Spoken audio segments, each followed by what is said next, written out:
Welcome everybody to Changing of the Hip Hop Guards. It's me, Uncle E. That's my brother, the journalist Sincere. And tonight we have the pleasure of having a hip hop artist, man, that if you don't remember, you're gonna remember today. One that's very well respected within the hip hop community, hip hop culture, a member of the Gangstarr Foundation early on, a gentleman who found his quotable in one of the most important magazines, the Source magazine. We're going to talk about that as well. But today we have Krumb, Snatcha joining us. Thank you, brother. It's a pleasure, man. Thank you for your time. Thank you for having me. Thank you. So Krumb, Snatcha, if you don't mind, like I said, we're going to take it back a little bit, let everybody know who you are, where you come from, and then we'll work our way all the way up to 2022 and see what you got going on these days. Yes, so if you don't mind, just let everybody know a little bit about where you're from. I'm from Massachusetts, but I grew up in various areas in Mass and in New York, back and forth. So, but I hail out of Lawrence, Massachusetts, Lawrence, Worcester, Springfield. I grew up in Brooklyn as well, so we shuttled back and forth. But when I got my start, I came out of Lawrence, Massachusetts. Okay. And when you made your way to Brooklyn, teenage years or elementary. I went to elementary school out there because my whole family's from New York. My mom's from Brooklyn and my whole family. So when she had me, she brought me out here around elementary school time. Okay. Now at that point in time, is that when, is hip hop anywhere in the picture yet, or are you playing around? What's going on at that time? You know what? Living in New York, because my mom used to bring me to, some of her places she used to hang out with as a child. So I was, this is back when we used to wear the Billie Jean jackets. Okay. Michael Jackson jackets and everything out there in New York. So, I used to wear the jackets, man. I used to be breakdancing and like the bars and stuff. Once in a while my mom would bring me with her, to hang out and stuff. So I used to entertain the people. So that was my introduction as far as into hip hop. Okay. As far as breaking and everything. I actually started off as a breaker first. Oh, nice. Then I tried to DJ. The DJ wasn't working out. Then I heard UTFO and I said, forget it. The Roxanne song. I was like, I'm going to try to write rhymes. And that's when I started, trying to write. Okay. Now, so when you first started writing, what were some of your influence? What were you trying to sort of pattern, your rhyme style to? Oh man, I loved Eric B. Rakim, KRS-One back when he had Boogie Down Productions. There was a lot of classic people. Kwame, there was different phases.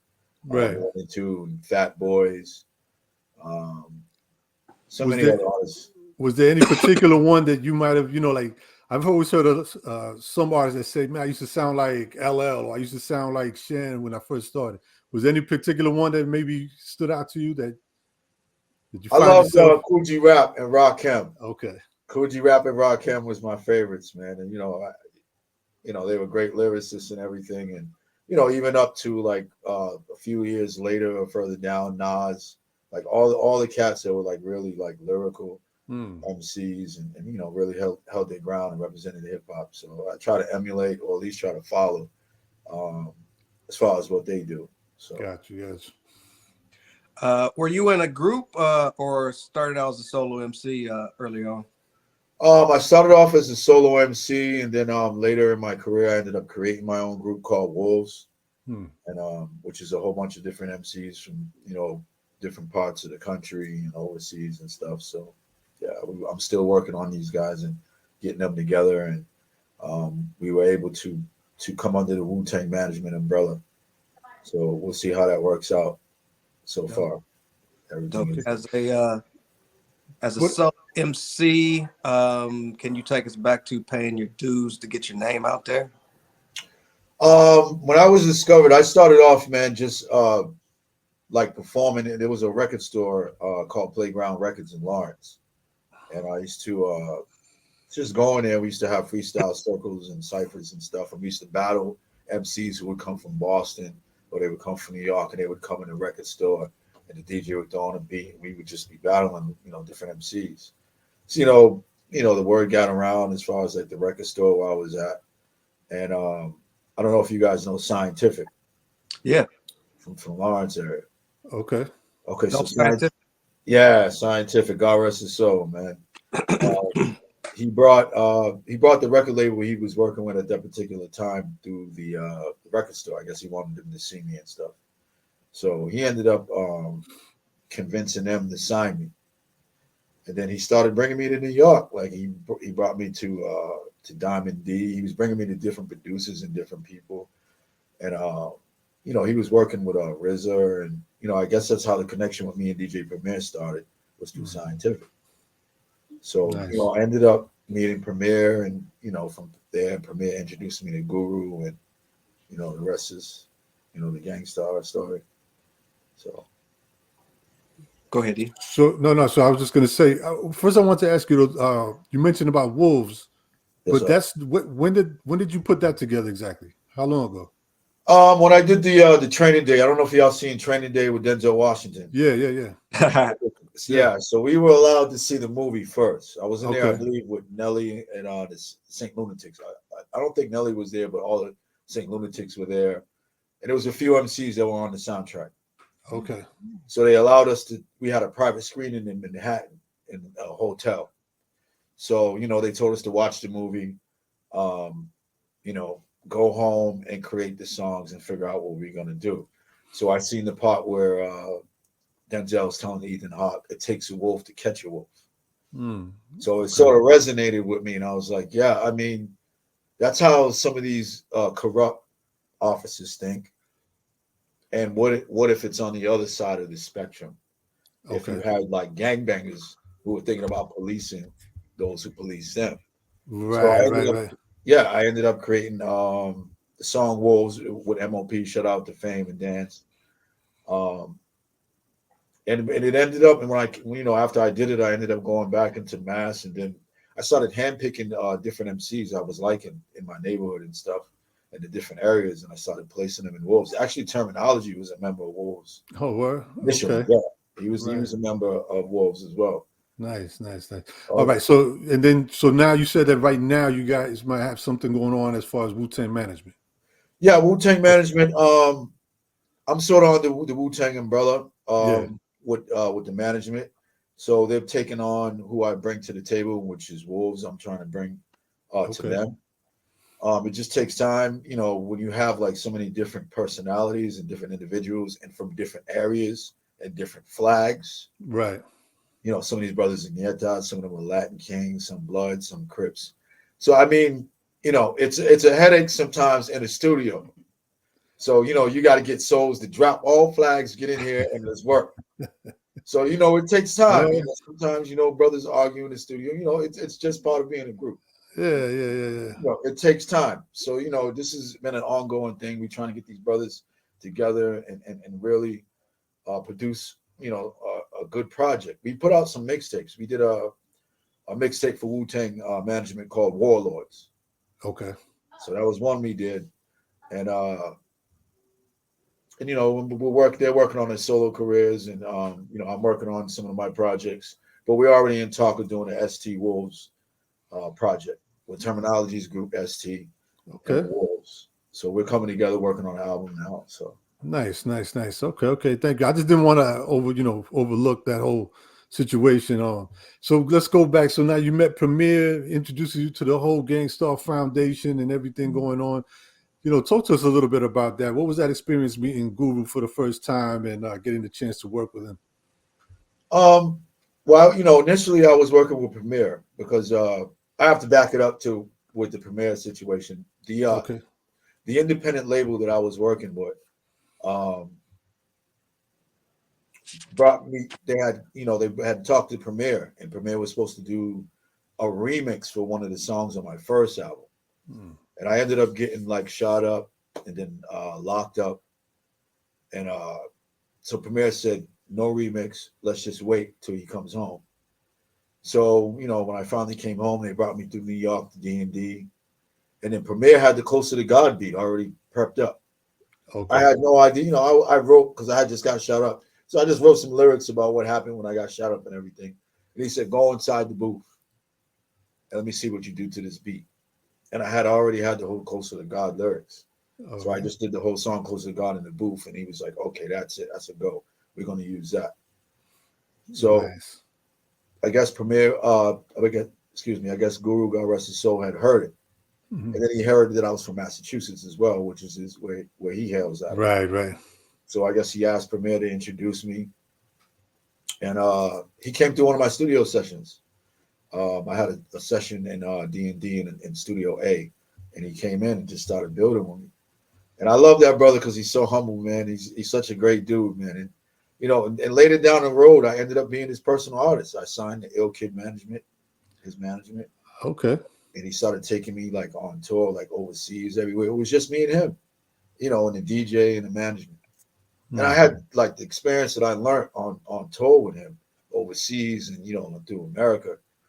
I mean, people would give their life to learn under such a pioneer or legend like Guru. Right, right. Hell I yeah. used to watch MTV Raps as a kid and watch him on DeWitt for Nice and Smooth. And then I started going to D&D and started seeing these brothers.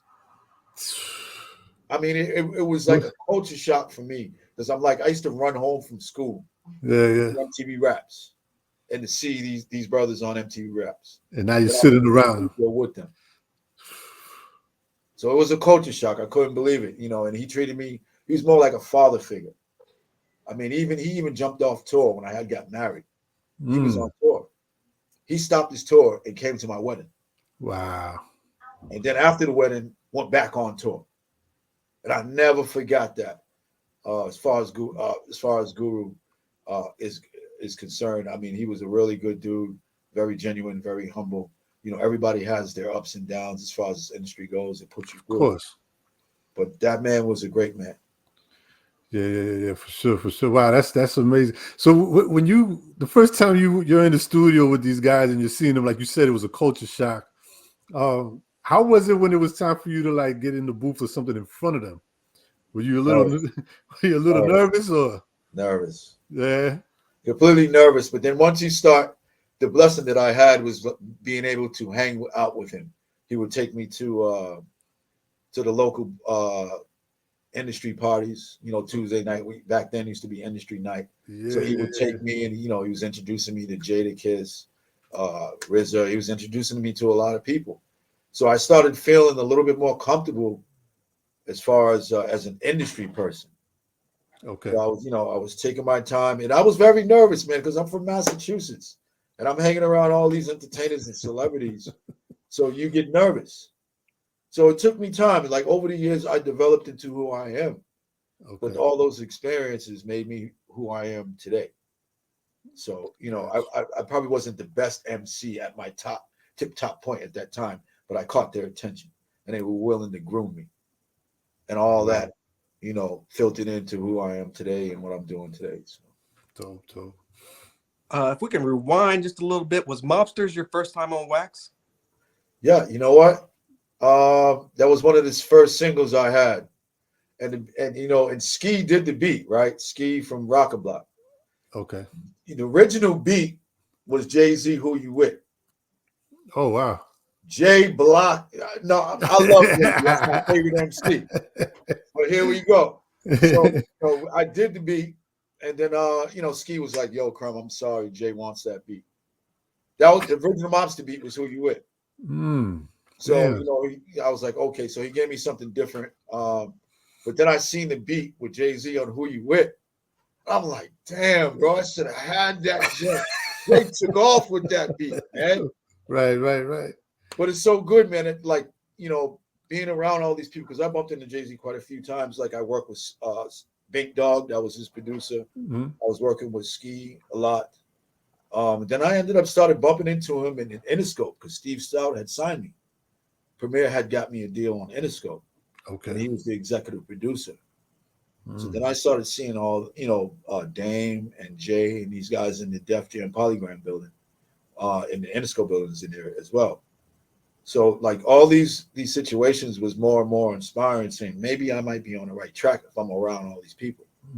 Even Big Guru, he was like my engineer when I was on Interscope. Okay. So, you know, I started learning all these people in these circles. And I've never really like had a major deal. So I considered it like I might be on to something good. Right. You dropped Mental Orgasm in 96. My personal introduction to you was getting closer to God in '97 through mixtapes. At this time, is there a bidding war for you? You know what? I'm really in the dark right now, brother. I have my own independent label, but if there's an offer, I'm considering it. But Well, I no, back then at '97, when Closer to God dropped, was there a oh yeah. bidding war? Not necessarily because I was on the Premier. Premier walked me right into Steve Stout and Interscope. Hmm. Okay. You know, Premier was executive producer at that particular time. He was doing Biggie, he was doing Nas, God rest Biggie. So yeah, I was actually there when he was mixing 10 Crack Commandments. So you Well, know, in between that time, he was doing Biggie, and he was working with Pun. He introduced me to Big Pun, God rest his soul, and he was prepping me for the Interscope thing. But you know, it fell apart. I ended up getting re-locked up for violation of parole, being around the wrong individuals, and I lost my Interscope deal. And that's where me and the situation with DJ Premier, it did get rocky because, you know, we talk now, but I sort of put him in a bad position when he vouched for me with Steve Stout and him, and then I ended up going back upstate. right. So, yeah, that situation sort of created a little tension. But Premier's my big brother. I always got love for him, and you know, and I'm looking forward to working with him again in the future. To be honest. Dope. We didn't talk about that monumental album, Moment of Truth. What was that creative process like of getting on Make 'Em Pay? Man, actually, I was in Massachusetts and Premier sent me the beat. I didn't even actually hear Guru's verse at that particular time. But it was the time where, you know, the tension was going with the East Coast, West Coast between Biggie and Tupac. So and right when I believe I was working on it, Biggie had got murdered, if I'm correct, Hmm. somewhere around that time, and that's when I ended up doing that verse. It was actually for what was going on between the tensions of the East Coast and West Coast and everything that was going on. So I didn't expect to get the hip hop quota while I was in the Walpole maximum security prison, and then you know upstate we get the Source magazine, at least back then, and then I Yeah. was like on the third tier. But I kept hearing everybody shake the gates like yo Krumb, yo Krumb, yo Krumb. But Premier told me I had called Premier collect when I was upstate, and Premier was like, "Yo, Source magazine is here in D&D, and you just won the quota." So I knew, but I didn't really know until you know everybody started getting their magazines on the tears. It started shaking and rumbling in tears. So I was like, "Yo, I can't believe that I just won a hip hop quota when I'm sitting in here." But it was a lesson learned. You know, Right. watch how you select your friends, watch how you move, watch who you're around, and you know, and to this day, you know, I'm not a loner, but I like to keep a minimum of amount of people with different lifestyles around me. You know what I mean? That hip hop quotable, man, at that time, that was something serious. Like, I mean, as far as like fans, right? I remember we used to pick up the magazine, look at it, and when we saw who made that quotable, especially if it was someone that you weren't, let's say, 100% familiar with, it made you say, "Well, I gotta see who this dude is." You know Right, what I right, mean? Who this artist is.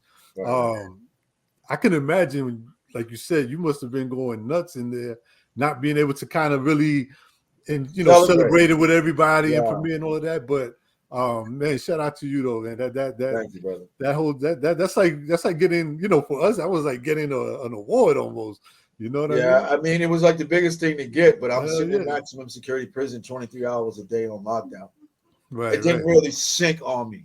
But I Yeah, did have the magazine there, and I was like, okay, as soon as you get home, bro, you better go fully in as soon as you get home. This is Kappa. this is where your future is, not Yeah. being in here. Got you. So how did life change for you as soon as you was released with this buzz looming over your head? Um, man, it's so crazy, man, because let me get the timelines right because I think when I got violated, I ended up coming out and getting shot up and then sent back inside. So I was talking to my mother, and she's like, listen, stay in there and finish it. Because they offered me to come out again. And my mother, in her wisdom, she was like, stay in there, son, finish it, get this behind you, and move forward. So I decided to stay in there and wrap it up. When I came home, it was like back to square one because I lost like a $1.5 million deal with Interscope.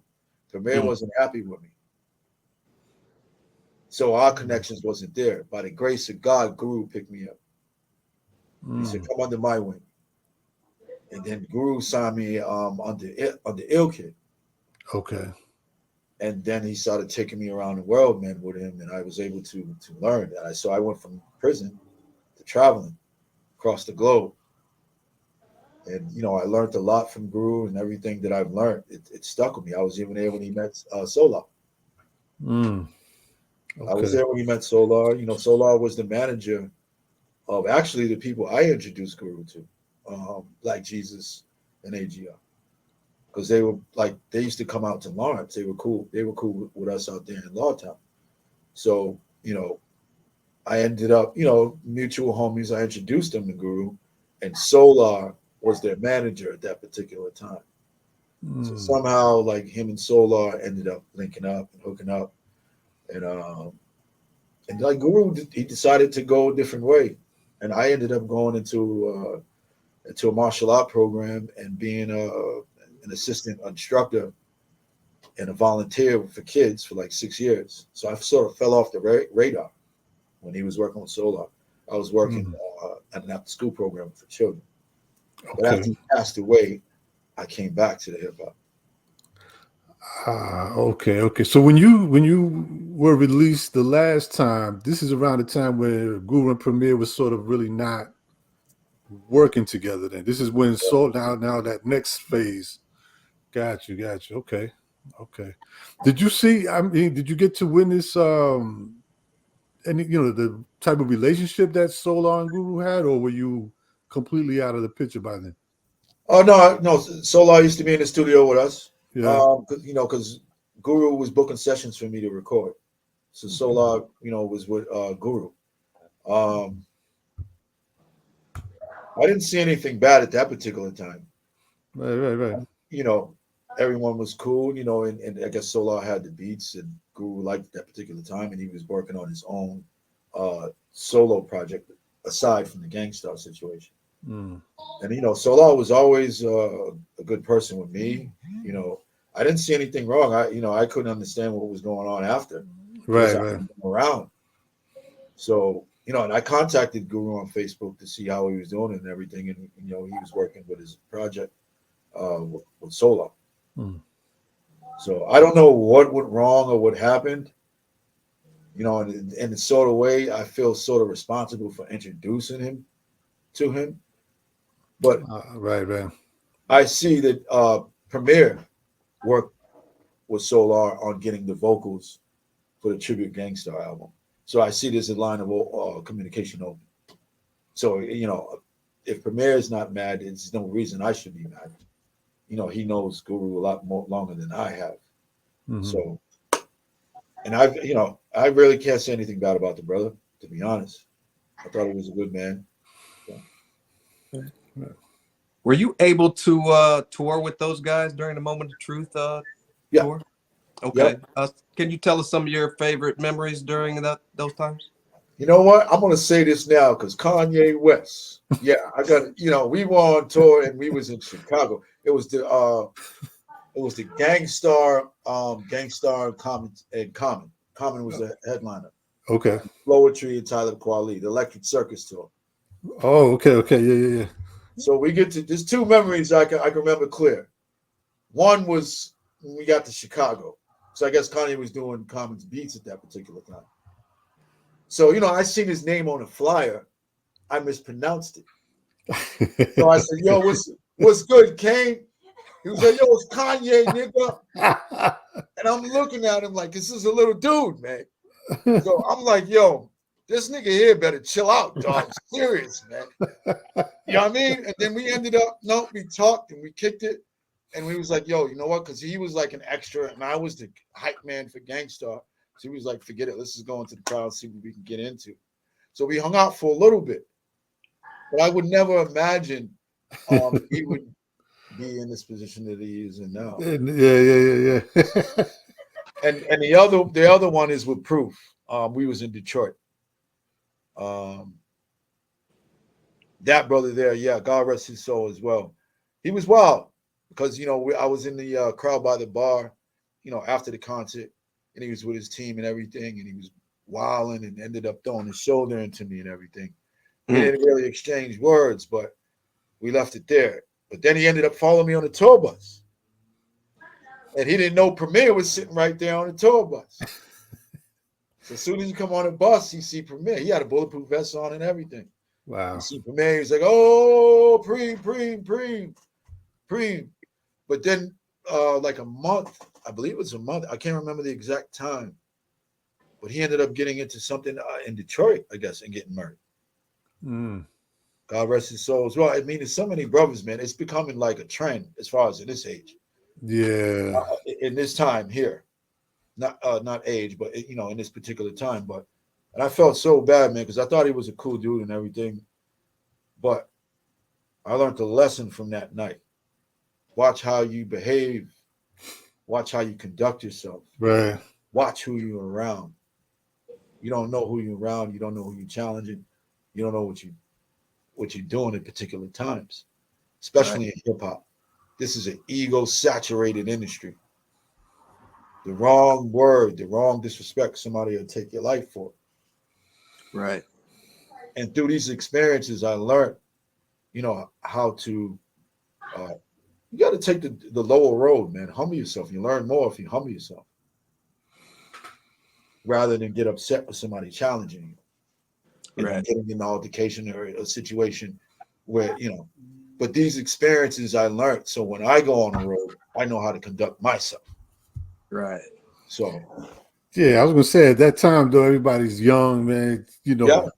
Young teen, late teens, early 20s, and like you said, full of that machismo. You know what I mean? Testosterone. Sometimes you don't think at that moment, man. But luckily, you went through what you went through and were able to learn from it, and you're here now. So yes, sir. That's a blessing. You got a lengthy discography at this time. I'd like to highlight some of your releases. Just tell us a little bit, your best memories, official or unofficial release, just for the fans to make note of. Snatcha Season Part 1, 1998. My first album. My first experience on learning how to record in the studio. I've never really knew how to record in the studio. I was always like just rapping, performing or in ciphers or entertaining people. And that was my first time in a studio formally trying to record. So it's a learning process. You have to start somewhere. It's part of the story. So. Right. What kind of reaction did that get when it dropped? I mean, to this day, I don't even know. I really don't even listen to music, to be honest, man. At this particular point, my mind is on various different things, and but I think, man, overseas they say it's one of the classics as far as that I put out, as far as in hip hop. DJ Premier is on there,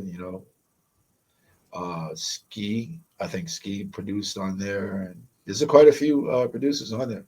First album, Royal Fam. I was actually rocking with the W.O.L.V.E before I even met Gangstarr, because Timbo King and Dreddy Kruger, shout out to them. They were on my first project, and they used to come over my house and chill and everything, spend the night. So I started following that walk through there. And then by the grace of the Father, I ended up meeting Gangstarr. And, I was always the shadow man. So, nobody wants to live their whole life behind somebody else's shadow. Yeah. Even though he's a pioneer and a legend, you like, damn, I can't wait to the moment that I can be able to step out here. But Guru believed in me. He would have never signed me to Ill Kid if he did. Right. So. Long-awaited Snatcha Season Part 2. Okay. That's more, I was going through a lot of street stuff at that time. That was me venting that whole project. Yeah. Yeah, I was venting, man. You know, it's part of the story. Is all I can say. I'm not proud of what some of these songs I've made, but I'm trying to clean this stuff up as Right. much as I can right now. Respect all, fear none. That was D&D. Yeah, D&D. They asked me to do an album for them for D&D Records, and I mean, that's a historic studio. Right. So you know, just to be a part of their record label and to contribute to that legacy, it was definitely a privilege. And they opened up all stops. I mean, they talked to Premier. Um, Alchemist was producing on there. Easy Mo B.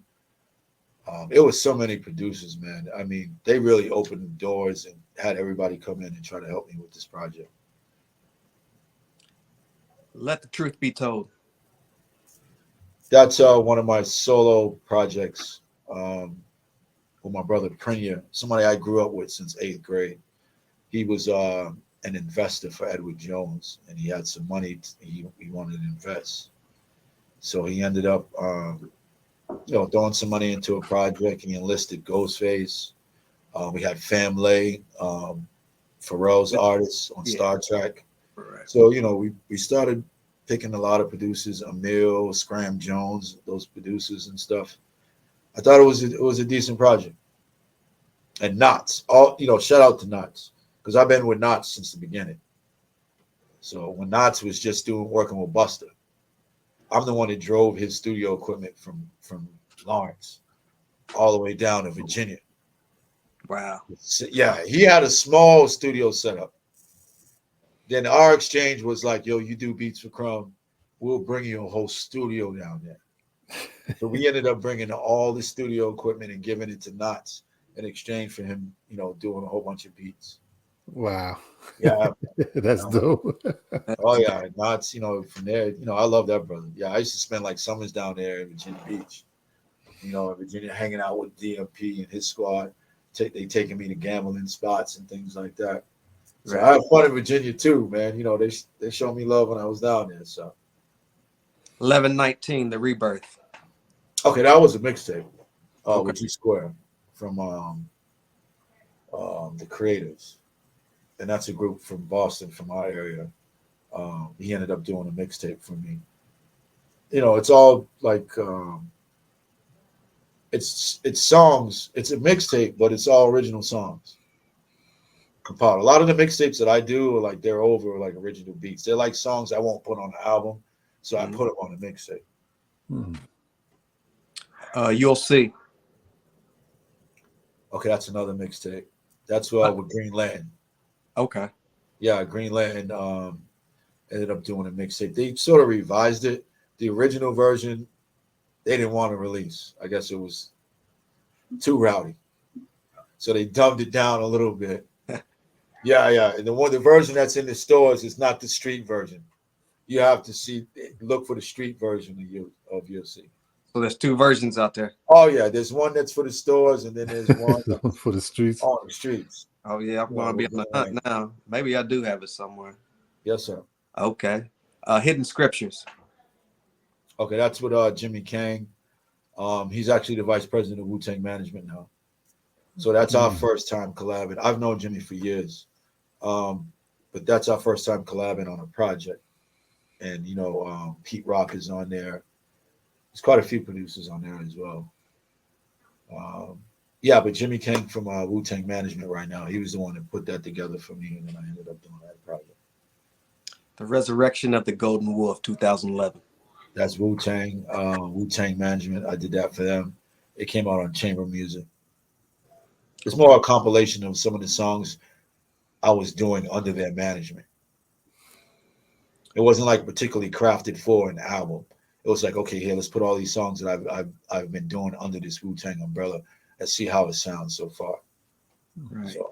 Correct me if I'm wrong. Oh, go ahead, E. Right. No, I just want to ask, being under the Wu-Tang umbrella and working with the Wu management, has it put you in any type of position, as far as working with any of the Wu members or other Wu affiliates?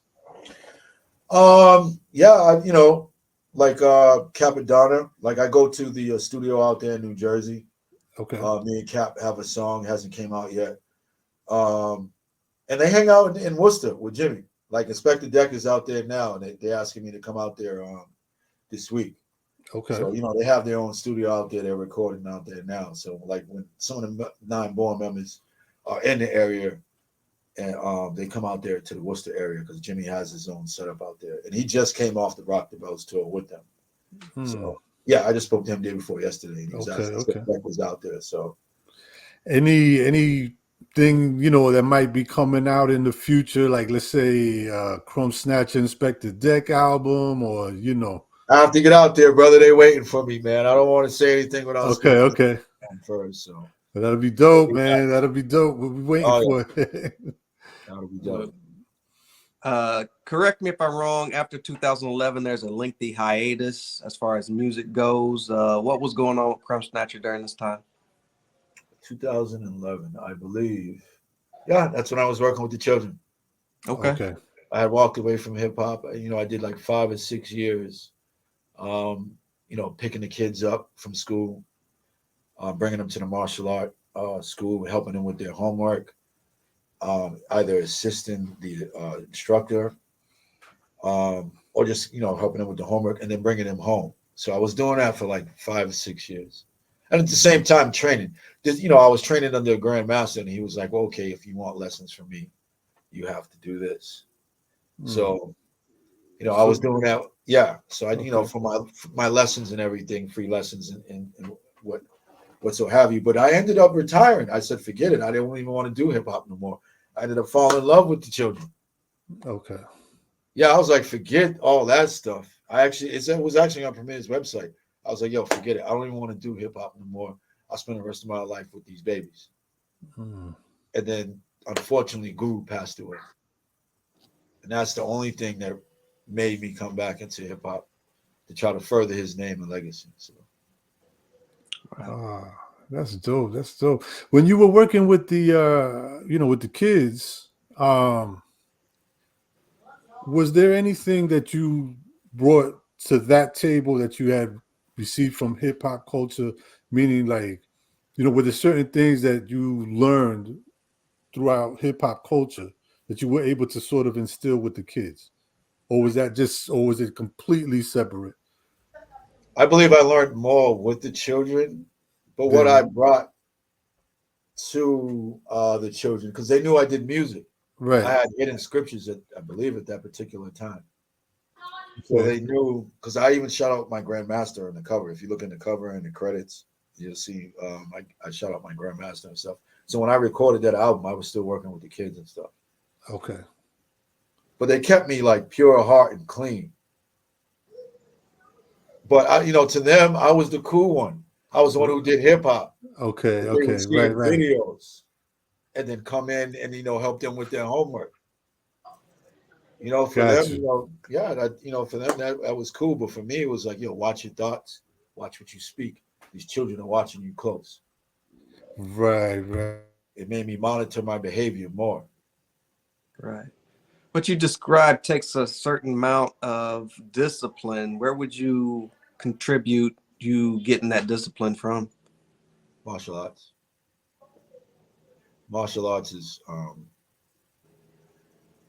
it's hard to explain.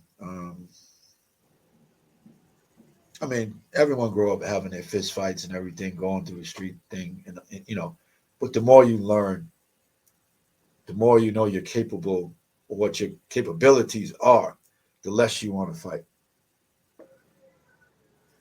And and mixed in with the Zen teachings, how to be centered, how to watch your emotion, how to stay focused. Like all these teachings filter in through martial arts, because by the end of the day, when you get all the way up to a black belt martial arts only means a white belt. Once you go all the way up there, that black belt means you're a white belt. Erase all those teachings and start over. Now you're learning something new. Right. So yeah, it's always about being humble and learning. And the more that you learn, you're more self-confident. Okay, I can take care of myself in a bad situation. You're not going out looking for a bad situation. So, you stray away from that type of lifestyle and sort of those things. And that's what sort of knocked me off the course of running around in the streets and things of that nature. Right. What particular martial arts were you practicing? I started off with the Taekwondo, and then I went to I did a little Wing Chun, Jiu-Jitsu, tried 5 elements. Now I'm in Jiu-Jitsu, and Kaju Kembo. It was the basics I learned first, which is Taijutsu. And since I've came to Maine, I've checked into a ninjutsu school. I haven't been there for a little bit, but Wu-Tang's ninja. They call me the Iron Will Ninja. So I gotta stay on that floor with them. The real Wu. The real Wu right here. Yeah, it's because of them I started getting into that stuff. Yeah, right. It's all good, man. That's dope, man. Are you involved at all with the kids anymore, or in any aspect? I'm hoping to. I would love to. I want to create my own summer camp for children. Nice. Yeah. Okay. If I can get my name somewhere where I can influence some investors, because I live in Maine right now, which is nothing but nature, animals, woods, everything. We can create a summer camp for these children in the cities. Bring them out here, experience nature, experience life, learn how to run a farm, learn responsibility, and then send them back to their communities with a new mindset. Yeah. Wow, that's dope. Thank you, buddy. Yeah. You talked about getting back into music after that time off. Did you find it hard getting back, that transition, making music again? I still find it hard because music changed. Now I'm hearing trap. I'm like, how can I figure my way in this thing here? I don't know. I'm old school. I'm from the 90s, man. So, I try to get in where I fit in, man. Not everybody's gonna love your music. As long as you have a good message behind it, at least you're content with yourself. So, what's the Judah the Prince all about? That sort of happened, man, when I started doing the reggae project, and I ended up, before I do an album, I study everything, and actually before the reggae project, because I used to study at a synagogue. I've been studying Judaism for maybe 6 years, going from different temples and stuff. And Judah the Prince is like a well-known rabbi who redacted the Mishnah, so it coded laws and so forth. And I said, that name is so dope. I want to use that name. So it was always in the back of my mind. Then I ended up coming to Maine, and the idea came up to do a reggae album. I started reading. When I start a project, I like to read everything about it. Everything. Because, I'm trying something different. So, I started reading Rastafarian books, and it brought me into Ethiopian Tewahedo Church. So I started studying Orthodox Christianity, and I was like, forget it. This is where I feel comfortable at. This is where I'm going to spend the rest of my days. So, the Krumb Snatcha was Krumb Snatcha. That was cool. That's a brand, as far as what I made it at underground hip hop. But, now Judah the Prince is more on a righteous music, good messages. Like I just did a Christian album called Saint Judah. So, it's hip hop, but the Christian message is filtered all through it. I was just baptized in February, so I'm just totally on the go. Okay, man, you correct me, again, correct me if I'm wrong, but throughout the years, you've dabbled with different studies. Am I correct? Oh yeah. What Islam, then Buddhism. Yeah. Buddhism. Yeah. That's cool, man. What being that you've gone through these different studies, Islam, Buddhism, talking about Christianity, what have you taken from each one of those elements to sort of combine one thing that's you? I would say, they all acknowledge Christ Jesus, right? The master teacher. the master preacher. Go Right. right there is the blueprint on how to live your life. Um, and it's central, those teachings, and it's the same as Tibetan Buddhism, but even they acknowledge Christ Jesus Right. because they have their own story about Jesus. Right. Now, Islam is a prayerful religion, 5 times a day. Very good souls. And no matter what, some media portrays certain things and certain things. But Right. I've been in Islam since my 18, 19, since I was a child. And I'm not a child, well, since, late teens. Right. So I've been into different masjids and things of that nature. And they're very sober-minded people, prayerful people. And then when I went into Tibetan Buddhism, it's the same thing. Those souls are how do you say? Compassion. Okay. Very compassionate people. Right. We They're talked about compassion today, right? Yes, sir. Yeah, Compassion. yeah. It's understanding. Like, you got to understand, people are placed in life in certain environments, and that's their experience. That's what the Creator put them there for, that experience. Now, if you're living in that particular neighborhood at that particular time in this particular, day, there's something you're supposed to learn from that. And then once you learn that, you move on to the next. So compassion is important because you can't judge somebody because you lived a certain way. You don't know the environment they grew up in. So switch the mind around and say, okay, let me try to understand this soul and see why maybe he's acting like this, or I don't like certain things. Understand, understand that's what compassion means. And one of the greatest things that I've learned as far as like reading the Bible is when Jesus Christ, this is before he almost passed away or he moved on into the threshold. He washed all his disciples' feet. So before, and saying like, before I leave, this is the greatest teaching I can ever give you. Service others. Service others. You'll learn through servicing others. And he was their master teacher, but he lowered himself to the ground where he was washing their feet. That's a lesson in itself. No matter how high you think you are, it never hurts to come all the way to the bottom and service others. That's how you learn life. So with all of those, and even within Islam, where they say Allah is the most compassionate, the most merciful. Right. Compassion. It rings through all of it. Every religion, compassion. To have compassion for others, help others, because we're all connected to each other. So at least that's my opinion, or what I've learned from it. Right. Man, I can see why Guru took to you, man. I can see, Guru, I'm sure like many of us know, Guru, I think at the time we might have not realized that, but he was sort of a little older than what a lot of us thought. Right. You know what I mean? Like, right. So he was a very intellectual person.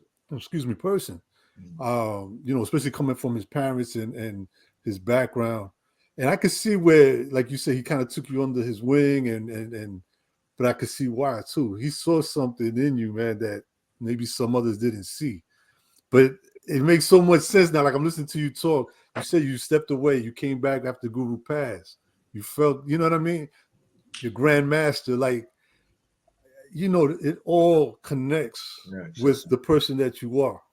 And to me, that's so dope. Thank you, brother. That's so dope, man. And I'm glad, I really, from the bottom of my heart, man, I'm glad that you're doing what you're doing. And I think your time, your camp and all of that, it's going to come, bro. Thank you, brother. It's going to come. We keep striving, keep trying. And I want to say, man, I'm so glad that we actually had the opportunity to do this, because I've been following you for a long time, right? Thank you. And that's why I was just asking you, like, man, I've seen like he was studying this, and then all of a sudden, like, you kind of disappear, you come back, you're doing something else. And I'm like, man, what, like, you know, in my mind, I'm trying to figure out like what's up, like what's going on, like what. So It's a you know, story. It's a story. it is, but again, like we said before, you know, when Will Sincere came on, that's why we love doing this, because sometimes you don't, you know, you kind of just see what's happening, but you don't really know. And some fans might say, like, man, what's up with Krumb? Like, you know, he's doing this one time, another time he's coming back as this.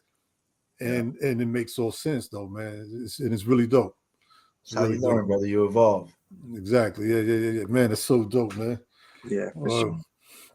We learned a lot from you today. We appreciate the opportunity. Can you catch us up on what you have coming up and what you're currently working on? I just released the Christian album called Saint Judah. I actually did it with a Brazilian producer. His name is Lincoln Rossi. Okay. And you know, Brazil is one of the Roman Catholics, one of the biggest Christian countries in the world. So, you know, I thought that it was very, and it's in English and Brazil. Some of the songs are in Brazilian. So that was my contribution to the Christian world, because I had just got baptized. So that was my testimony. That was my preaching the gospel, preaching the word. Gotcha. So now, you know, now I'm on the reggae project, and you know, I have some good producers. Shout out to Pizzazz 16 and my business partner Justice Hype. We're getting that together now. The reggae project. We actually reached out to the Marleys and Tough Gong. Oh, nice. We're gonna see how this works out, man. So, and then hopefully after that, I want to try a country album, and then maybe a rock one. Really? What's up? I want to do country. That's dope, man. That's dope. I live in Maine, brother. Yeah. We get these truckers, man, to play my music out here. Yeah. For sure. Yeah. You should do a remix of the Jizz Breaker 19. Right? Yeah. Word up. Yeah, that'd be dope. Yeah, that's really dope, man. Where can people, you know, where can people keep up with you, first of all, and you know, where can they go to get any music that you have or have coming out now? You can go to like Amazon, also in my Mind Power ENT Bandcamp. Okay. That's my particular label. I have my own independent label. You'll see all the projects and albums on there. Also check out Shinobi. That was like the one IC and Shinobi are two particular projects that's under the Wu-Tang umbrella that I did specifically for them. So if you're a Wu fan, check out IC and Krumb Snatcha IC, and then Shinobi, because I'm about to work on Shinobi too.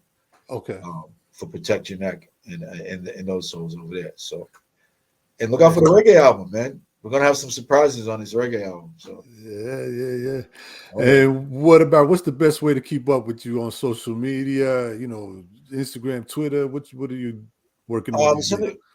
At Krumb Snatcha 7, and my personal Facebook is Demetrius Lamont Monk. If you want to get a hold of me personally, hit me on Facebook. I'll answer everyone. So it doesn't matter.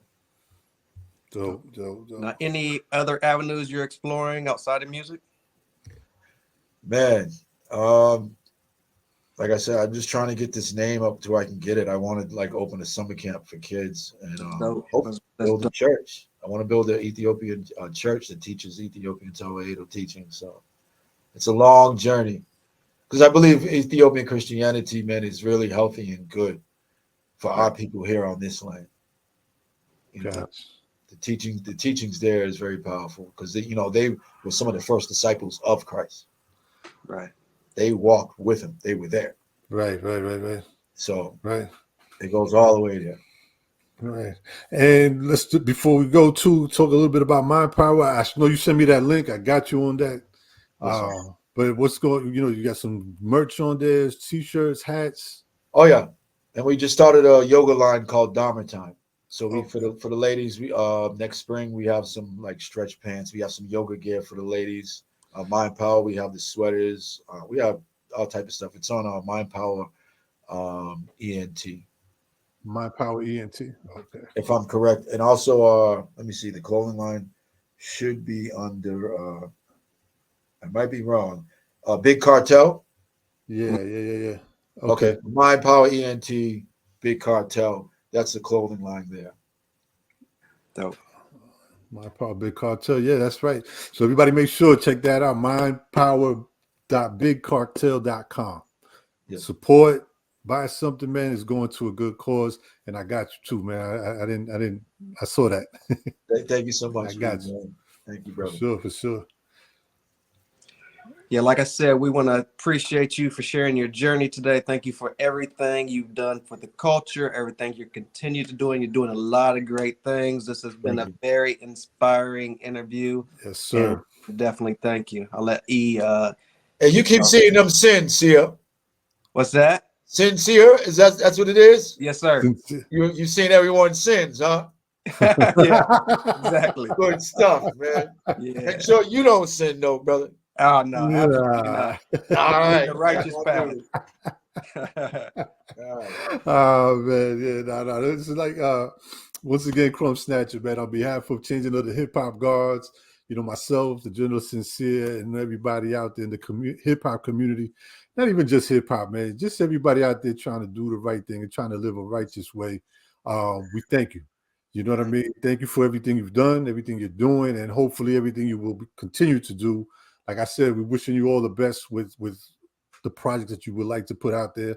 Let us know too, man. Stay in touch with us.